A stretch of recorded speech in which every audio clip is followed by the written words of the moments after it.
Our second Hall of Fame honoree for 2018 is Pat Callaghan. His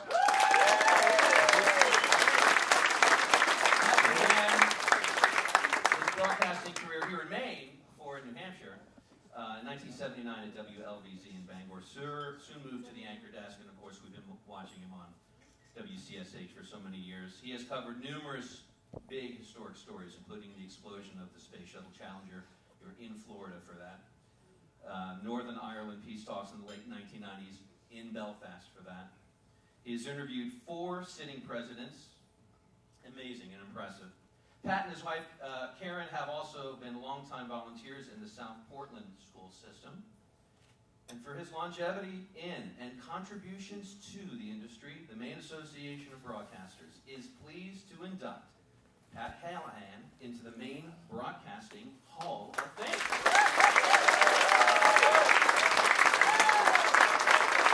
Congratulations, my man. Appreciate it. Well done. Thank you. Well done. Hey.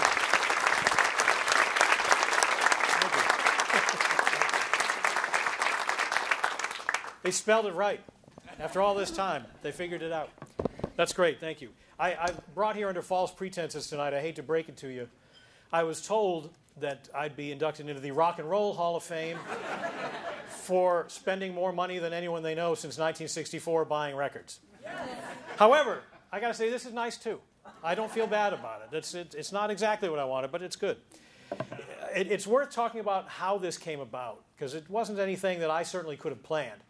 I was working at New Hampshire Public Television. That job ran out. It was a grant money that wasn't there anymore. I was at loose ends, casting about looking for work. Sent a tape to WCSH in Portland because I'd watched them. I lived in Portsmouth. I'd watched them on TV. I thought, that looks like a nice place to be. Didn't know much about Maine, of course. But Fred Nutter was the news director, brought me in for an interview. He said, really like your stuff. However, our big boss, Bruce McGorrell, thinks you need a little more seasoning. We're going to kick your tape upstairs to our station in Bangor, WLVZ. He described it as a little baling wire operation, which filled me with confidence. But Bruce McGorrell was a smart man. He always took the long view of things. And he was right. I didn't know it at the time.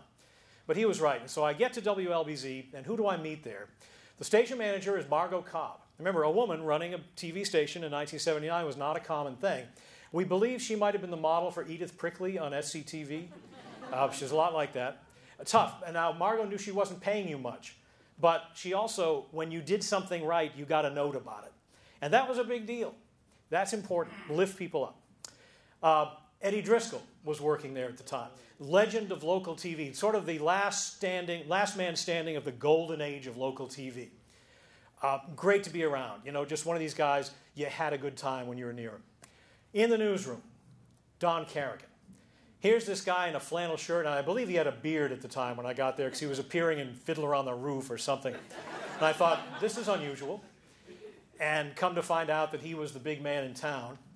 Bill Green, working there, who couldn't have been more welcoming to me, letting me use his apartment before I found a place to live and make phone calls and so forth. Had lots of great adventures with Bill. UMaine UNH hockey games were a special treat for us. And Paul Salisbury was working there. He was the chief photographer, Sudsy to everybody, the late, great Sudsy. He was great to be on the road with because he spoke fluent herring choker and could translate for you when you went down east, because I wouldn't have known what they were talking about. And they wouldn't know what I was talking about. And it's worth noting that all of those people that I just mentioned are members of the Maine Association of Broadcasters Hall of Fame. So to me, looking back, it's a little like being the rookie walking into the Celtics locker room in 1959 with Bill Russell and Bob Cousy, and what you instinctively knew, these guys did not want you to let them down, because we're here to win some championships. So you better raise your game. And you learn how to do everything. And after a few years, in '83, I came down to Portland. Of course, we're all one big happy family, and began working weekends and ultimately made it onto the to weeknights. And who's there? We work with Bob Elliott. No better storyteller ever in the state of Maine. Susan Kimball, second best maybe, if she's not the best, and I think she is. And Rob Caldwell and Chris Rose, all members of the Maine Association of Broadcasting Hall of Fame. Gary Sturtevant, another photographer. And the photographers never get enough credit in this line of work, especially for those of us who came up at the time we did. because you learn so much from being on the road with them that you bounce ideas off each other. You build a camaraderie. Everybody's doing what they do best.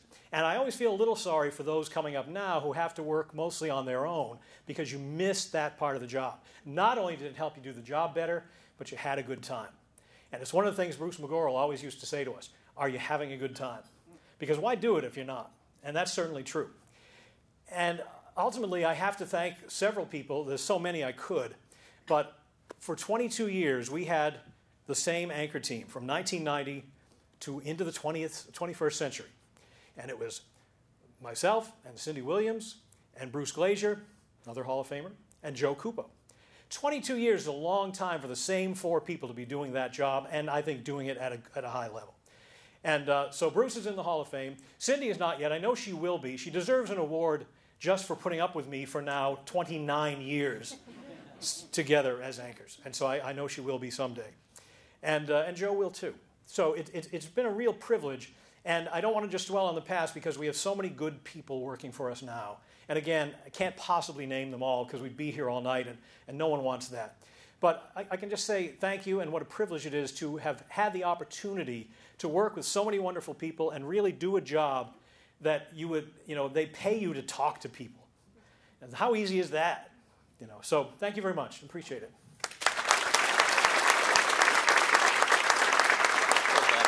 Thanks, man. You do believe in the rock and roll. Callaghan. Congratulations, man. That's awesome. We have something called the Broadcasting Achievement Award, and it is given to an employee of a main broadcast station who serves that station, the association, or the industry with distinction. The honoree for 2018